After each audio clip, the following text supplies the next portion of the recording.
Hi, Sherry here from Family Handyman, where I test products that make your life easier. And this one will, if you have trees, sticks, or shrubs. It says it's suitable for seniors, so I figured as a beginner, I could handle this.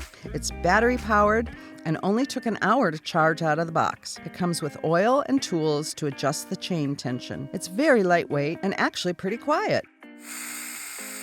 This tool might be more comfortable for right-handed people rather than lefties because of the button placement. To avoid kickback, place the edge right next to the branch and let it dig in. Look how fast I can get through this pile. This mini chainsaw is meant for branches up to 4 inches thick. Some of these smaller branches aren't so easy because it's hard to hold on to them while using 2 hands on the chainsaw. And I want to avoid sawing the grass, because if you do, it might quit and get clogged with green matter. But that's an easy fix. Just take off the battery before you clean it. Not one bit intimidating and super fast. It's only 14 inches long and it's under 2.5 pounds. So, zero fatigue, no gas, no fumes, no problems. I feel empowered to clean up the messes these other guys left behind. If you want a quick and easy way to cut yard debris and wood, the Saker Mini electric chainsaw is a must-have item. Thanks for watching.